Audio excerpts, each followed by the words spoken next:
Euh, Au nom de Dieu, le compatissant, le miséricordieux, louange à Dieu qui a l'homme aimé la vérité et le guidé de droit chemin. Et la paix et la bénédiction soient sur son messager Mohammed qui nous a pris le Coran et nous guidé à la lumière de l'Islam. Je compléterai avec vous le reste des titres du troisième chapitre. Je continuerai le 22e et le 23e titre, euh, éléments se poursuivent encore sur l'amour de l'argent. Cheikh Ali continue.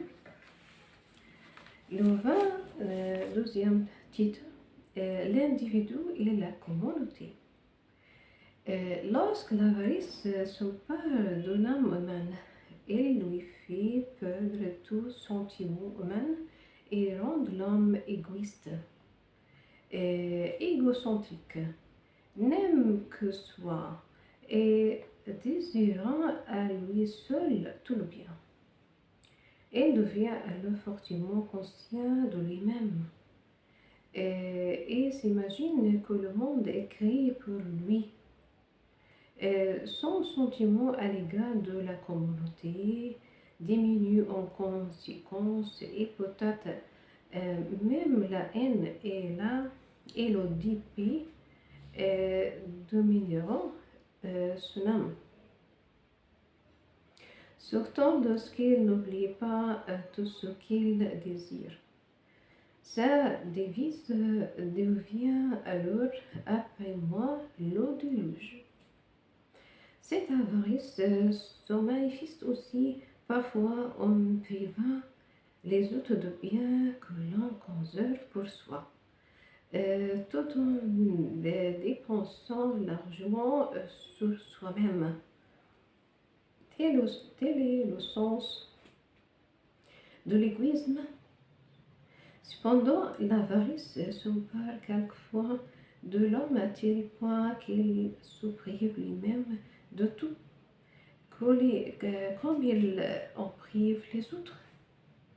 Il trouve alors son plaisir non pas à faire bon cher, à porter un habit somptueux et posséder une voiture luxueuse, mais de le seul fait d'amasser l'argent.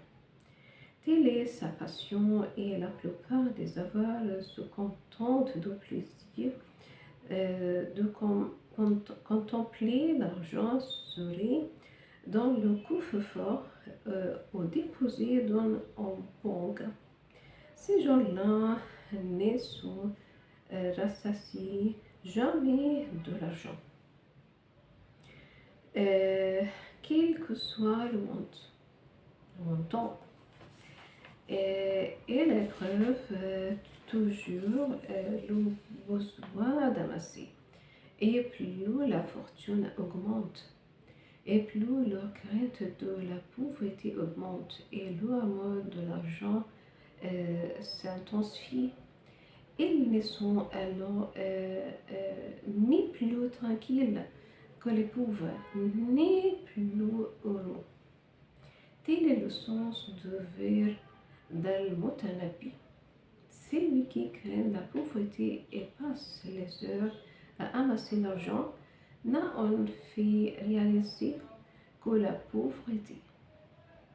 L'égoïsme ajouté à l'instinct de la possession et l'absence de la notion de la communauté chez cette catégorie d'hommes explique et justifie leur conduite déplorable. Ils ne vivent que pour eux-mêmes, dominés seulement par leur propre passion, la thésaurisation. En effet, lorsque les sentiments se modèrent, l'homme a conscience de l'existence de la communauté et des droits d'autrui. Le Coran, alors, combat cet individualisme dominateur qui rend l'homme égoïste et qui le pousse à priver les gens de leurs droits. Elle incite les croyants à respecter les droits de la société dans laquelle ils vivent. Cheikh Ali continue, et cependant, en combattant l'individualisme, le Coran n'adopte pas la méthode du communisme qui se force à étoffer toutes les tendances individualistes. De même, en respectant la volonté de l'individu, elle n'adopte pas la doctrine capitaliste qui s'évertue d'assurer la domination de la majorité par une minorité. Tous les enseignements de l'islam convergent au contraire vers le juste milieu et reconnaissent à l'individu sa propre existence, ses instincts, ses sentiments, ses penchants et toutes ses tendances, tant bonnes que mauvaises. De même, ils reconnaissent les droits de la société sur ses membres et essaient d'établir l'équilibre entre le sentiment individuel et le sentiment communautaire. Et il y a dans l'âme humaine de fortes tendances. L'un attire l'homme vers lui-même et l'autre vers la société. Le triomphe de l'une d'elles sur l'autre pourrait nuire à la vie publique.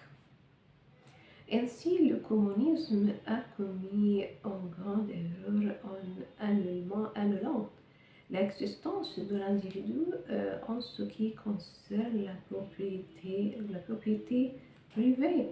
De même, le capitalisme a commis une erreur en permettant à l'individu de posséder autant qu'il peut sans tenir compte des autres. Mais bien que cette doctrine ait dernièrement atténué son acuité sous l'effet de la dure critique et qu'il ait adopté un régime fiscal qui a indubitablement diminué les défauts du capitalisme. Sa grande erreur consiste dans son travail continu en vue de corrompre la nature humaine et le sentiment national.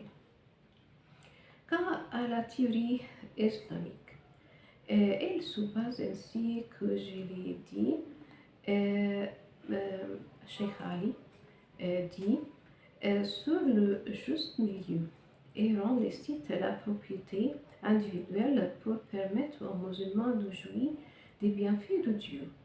Elle incite même à cela tout en l'avertissant dans beaucoup de ses textes de ne pas oublier les nécessités qui l'entourent, ni les droits que l'État et la société ont seront part de ces biens. En effet, on trouve dans le Coran plus de 70 versets exhortant à faire l'aumône. Tous ces versets s'efforcent d'éveiller la notion de bien chez l'homme et d'atténuer le danger de l'individualisme qui pourrait s'enraciner dans certaines âmes. Le Coran en cela a suivi une saine méthode éducative afin de changer l'individualisme en un bon sentiment communautaire. Cheikh Ali continue, ainsi dans les premières sourates mécoises, le Coran donne sagement l'âme humaine de deux manières dont chacun seul suffit à en extirper les tendances égoïstes que le milieu corporel et la mauvaise éducation peuvent développer. La première consiste à déplorer chez les hommes le profond amour de l'argent et leur effort continu pour l'amasser, l'utiliser, et à les avertir combien la matière les trouble lorsqu'ils la considèrent comme une idole En effet, elle l'apprivoise et sont orgueilleuses à tel point que cela les distrait de leur devoir religieux. Dans la sourate euh, dans la sourate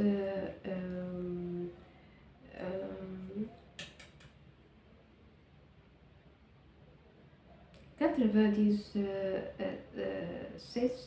il y a une sévère réprimande contre ceux qui renie les bienfaits de Dieu et devient tyranne. Lorsque le bien augmente, de même, il y a une menace car ils reviendront à Dieu qui les punira. Allah, au le verset incite: non, non, l'homme devient tyran en se sentant assez riche et se passe des autres, comme s'il ne retournait pas à Dieu. Si ces versets furent révélés au sujet d'Abu Jahl, ainsi que l'affirment les exégètes, cela n'empêche pas qu'elle s'applique également à tous ceux qui se détournent des versets de Dieu, et que Dieu met en garde tout ce que la fortune rend injuste. Dans la sourate de Noun, la fortune est une des raisons qui poussent le sou à démentir les versets de Dieu. Ce jugement concerne l'un des païens de Quraysh. En effet, ce païen est souvent par jour, méprisable et vil. Il est médecin et calomniateur. Il tente par la médisance de semer la discorde. De plus, il est avare, empêche de faire bien et détourne les gens de droit chemin, injuste et débauché, de mauvais caractère. Il est violent et inéquitable. Le Coran dit: n'oublie pas à tout vie ce menu dénégreux et médisant qui empêche de faire bien. C'est un agresseur méchant et aussi un rapporteur ignoble. S'il possède bien et fils, et si nos versets lui sont récités, il dit les gens des anciens. Pareille manière qui range l'avarice parmi ses mauvaises qualités, avertir les esprits de son erreur et par conséquence de ce que l'argent entraîne contre son possesseur. Lorsqu'il en prive ceux qui en ont droit, cette caractéristique d'empêcher de faire le bien indique nettement dès le départ de l'appel et de la révélation du Coran les qualités désapprouvées par Dieu et les bons mœurs auxquels exhorte l'Islam. En effet, les Arabes détestent les avares et les méprisent, et le Coran les approuve en cela. Mais le fait d'en parler dans la sourate d'Al-Qalam montre à quel point va l'indignation divine contre l'avarice et les avares. Cheikh Ali continue: et si les versets de la sourate de Grenouille de ça décrivent l'homme comme tyran lorsqu'il s'enrichit. Et si ceux de la sourate de Qalam informent que l'argent est un des deux motifs qui pose différents versets au Dieu. D'autres versets de la sourate des Diffamateur indiquent que l'argent pousse son possesseur à mépriser les gens et à les dénigrer, et que l'argent tombe son possesseur en lui faisant croire qu'il sera immortel dans ce monde, vaut son essence et sa fortune. Le Coran alors menace cet homme et ses semblables par le malheur au début des versets et par le fou qui consomme les os à la fin des versets. Malheur à tous les diffamateurs et médisants qui amassent l'argent et le corps, croyant que son argent le rendra immortel. Erreur, elle sera déjà dans l'enfer. Certains exégètes pensent que par diffamateur, il faut entendre celui qui attaque l'honneur des gens, qui les discrédite et les dénigre. Cela s'applique aussi à celui qui parodie les gens dans leurs paroles, leurs actes et leurs voix pour se moquer d'eux. On trouve dans la sourate des Coursiers la description de l'homme comme aimant profondément l'argent. Il est attaché au bien de ce monde. De même, dans la sourate de l'Aube, l'autre dit: vous aimez les biens d'un amour excessif. Le contexte dans ces deux sourates présente la mort des biens comme une chose blâmable. La raison attachée aux fois à l'ingratitude de l'homme envers les bienfaits de son Seigneur est une autre fois à l'amour excessif de l'argent. Le Coran accorde à l'orphelin le meilleur traitement. Tout père jouissant d'autant de sentiments paternels ne trouvera pas difficile d'assister l'orphelin pour sauvegarder sa dignité, car il est sûr et certain que la mort pourrait rendre un jour son fils orphelin.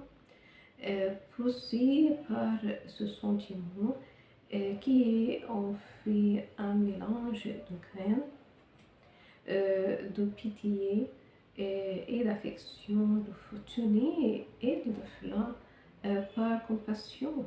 Le Coran a fortement secoué les cœurs et les sentiments des gens sans ménagement aucun lorsqu'il a violenté ceux qui maltraitent les orphelins et substituent leur héritage injustement. Vous tout connaissez celui qui ne croit pas au jugement dernier, c'est celui qui repose le foulard et qui ne fait pas l'aumône aux nécessiteux. Az-Zamakhshari dit à ce propos dans son explication: le fait de renier le jugement dernier ou le lier à l'empêchement de faire bien et au tout fait au faible signifie que l'homme qui croit à la sanction et à la menace doit craindre Dieu, croire à lui et son châtiment, et ne doit commettre aucun abus. Lorsque l'homme agit ainsi, c'est qu'il démentit combien violentes et menaçantes sont ces paroles et combien elles mettent les hommes en garde avec éloquence contre la désobéissance à Dieu. Cependant, ces versets ne se terminent pas sans flétrir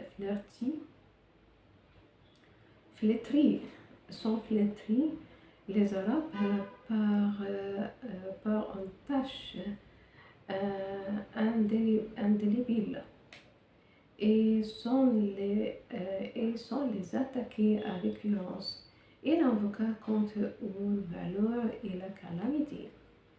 Le Coran dit malheur aux croyants qui négligent leurs prières et qui cherchent à paraître et ne servent pas leur prochain. Cheikh Ali continue, il y a là de quoi montrer aux hommes que l'avarice est odieuse et que ses conséquences sont néfastes. Le refus de l'assistance des faibles mérite le châtiment, car il révèle un égoïsme fort visible à la société. Dans la sourate de Loup, le Coran parle de l'erreur dans laquelle tombe l'homme en essayant de justifier la raison pour laquelle les bienfaits lui ont été octroyés ou ôtés. Il pense alors que sa richesse prouve que Dieu l'honore et que sa misère indique que Dieu l'humilie.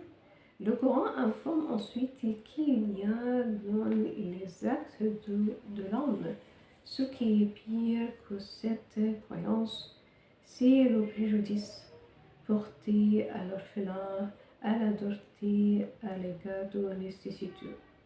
Non, en réalité, vous négligez l'orphelin et vous n'incitez pas à nourrir le nécessiteux. Le Coran dit. Cheikh Ali continue, dans la sourate du matin, Dieu énumère ses faveurs à son prophète. Il le trouva orphelin et il lui donna refuge chez son oncle Abu Talib. Il le trouva égaré et il le combla de la prophétie. Et il le trouva pauvre. Il le trouva pauvre et il l'enrichit par la fortune de Khadija.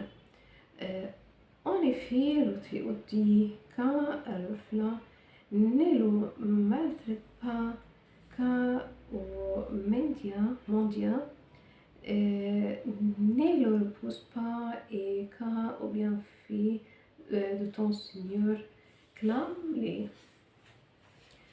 De même que ces versets recommandent à l'homme d'être charitable et bon envers l'orphelin et de lui rendre son dû, il lui recommande la charité envers les nécessiteux.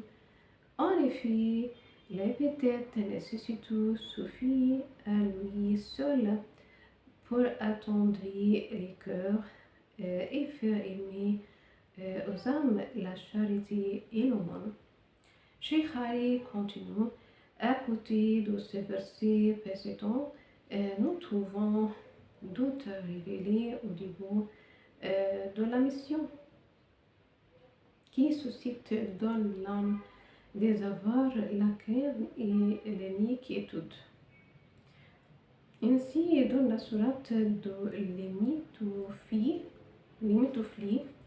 on trouve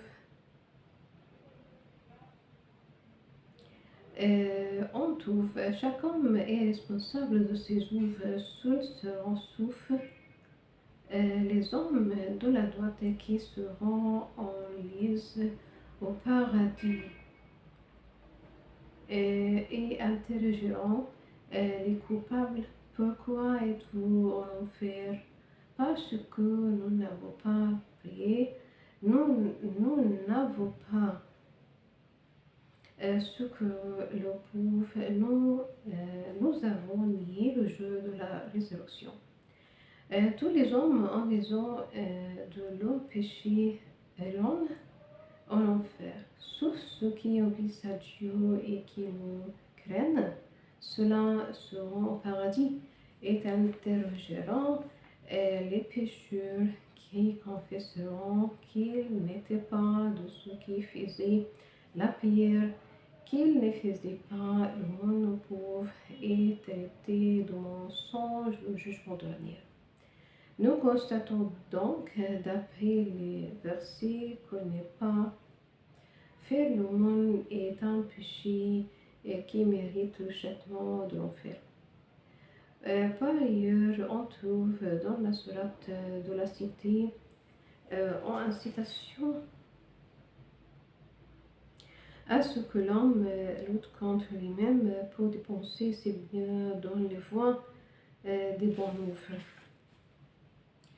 Le Coran dit pourtant il ne s'est nullement engagé dans la voie ascendante et qui t'apprendra ce qu'est la voie ascendante.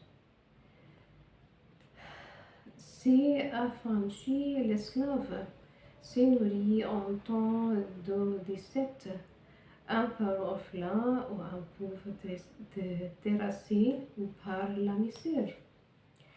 Vient ensuite les versets microis qui donnent les armes avec succès dans son domaine. En effet, la plupart des versets qui appellent à la charité commencent par les proches parents, puis par les orphelins, ensuite par les nécessiteux. Et le Coran dit la piété ne consiste pas à tourner son visage du côté de l'Orient ou de l'Occident, mais la piété, c'est croire en Dieu, au jugement dernier, aux anges, aux livres, au prophète, à donner de son argent à ses proches, aux orphelins, aux pauvres, aux voyageurs et aux nécessiteux. Le Coran aussitôt dit, et nous concluons avec les fils d'Israël un engagement, n'adorez que Dieu et soyez charitable envers vos pères, aimer vos proches, les orphelins et les pauvres.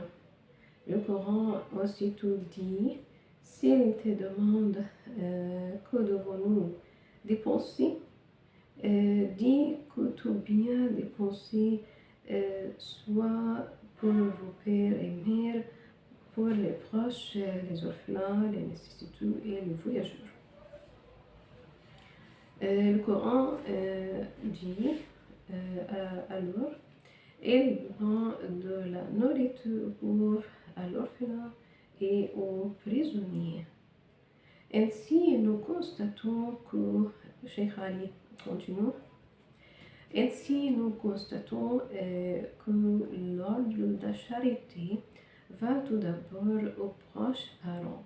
La raison consiste peut-être, comme nous l'avons déjà dit dans un chapitre précédent, dans le fait qu'il est facile à l'homme d'agir par égoïsme, poussé par le désir de sa propre conservation, comme les proches sont le soutien de l'homme contre ses ennemis.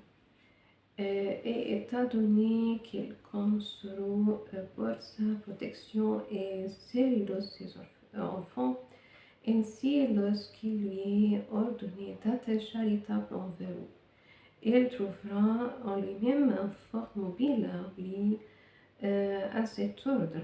Bien blanc, il sera charitable envers eux, même si la religion ne le lui ordonne pas, car de cette manière, il assure sa propre conservation et répond au lien de parenté.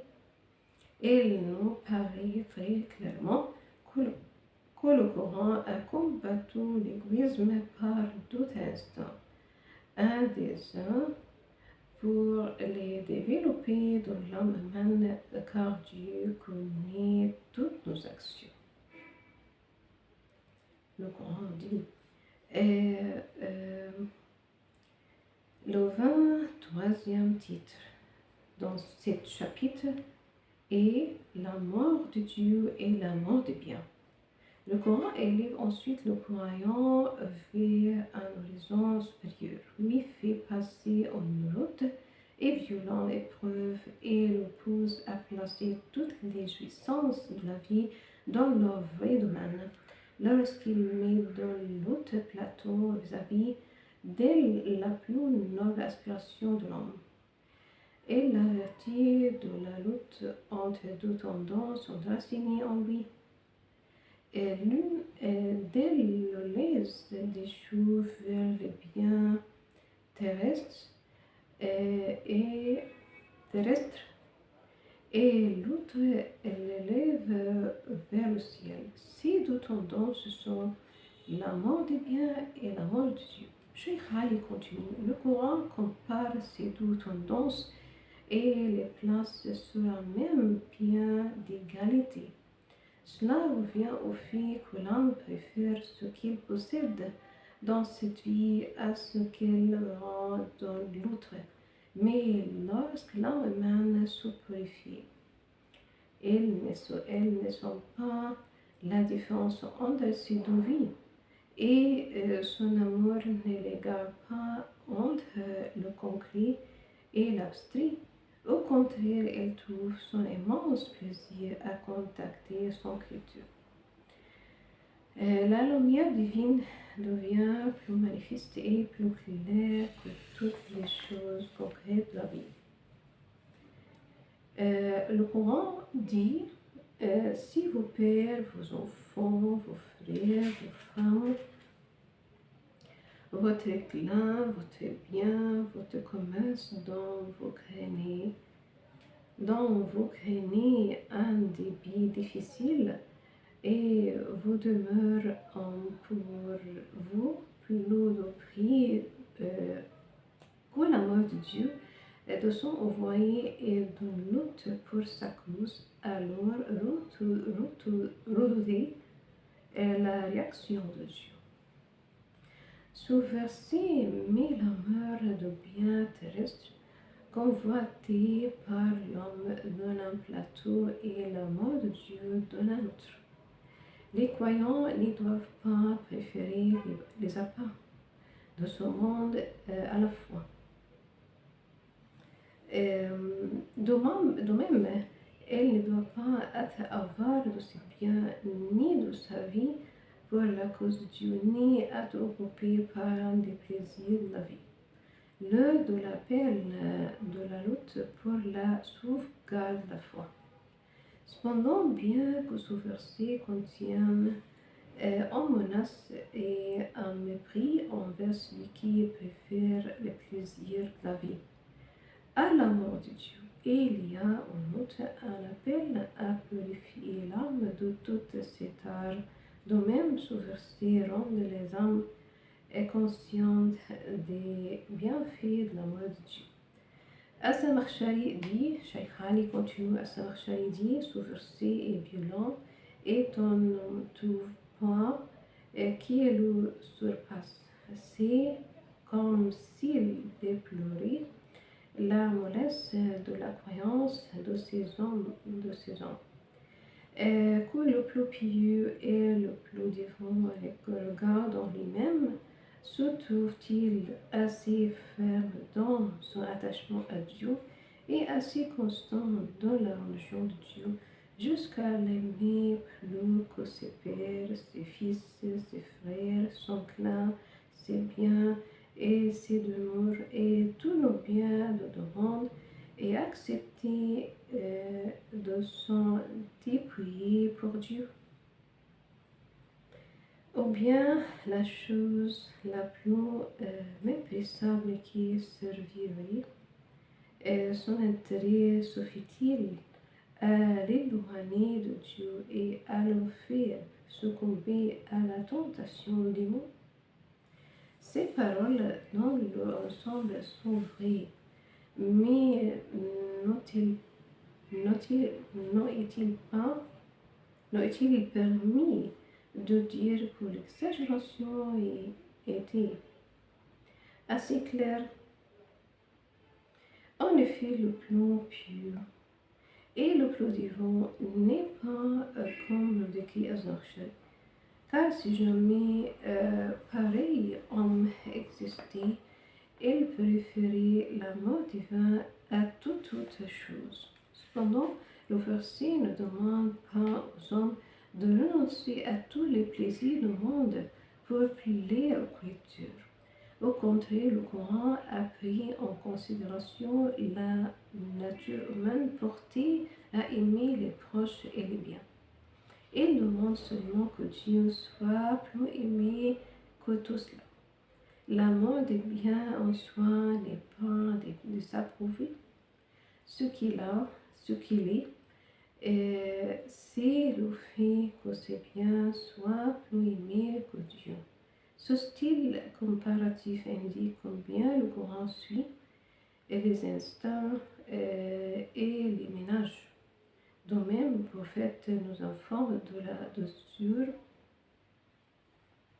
qu'éprouve le croyant en découvrant la foi par ce hadith. En tradition au hadith du prophète, trois choses dont l'homme lui font découvrir là-dessus la foi. Aimer Dieu et son prophète plus que toute chose, et aimer en personne en Dieu, et détester revenir au paganisme comme détester être jeté au fond. Le prophète n'a donc pas dit que l'homme déteste tout ce qui n'est pas Dieu et qu'il aime uniquement Dieu, gloire à lui. Il a seulement demandé que l'homme aime Dieu et son prophète au-dessus de tout. Ainsi, le prophète ne désapprouve pas l'amour des biens terrestres car cet amour est enraciné dans la nature humaine. Comme le Coran, le prophète désapprouve le fait que l'amour d'une chose surpasse celui de Dieu et de son envoyé. Le verset appelle à ce que Dieu soit le plus préféré et cela suffit pour que l'homme atteigne le plus haut degré de la perfection. Il ne saurait alors avoir d'un bien quelconque ou manquer à l'un des enseignements divins ou désobéir en quelque manière que ce soit aux ordres de Dieu. En effet, l'amoureux trouve un plaisir extrême obéir au bien-aimé et à tout sacrifier pour lui plaisir. Par ce style ferme d'un part et de de l'autre, le Coran a traité avec le plus grand succès le mal de l'avarice et a extirpé des âmes croyant tout mauvais sentiment envers la communauté qui a des droits sur les biens de ses membres. C'est ça dans cet épisode. Au revoir, merci.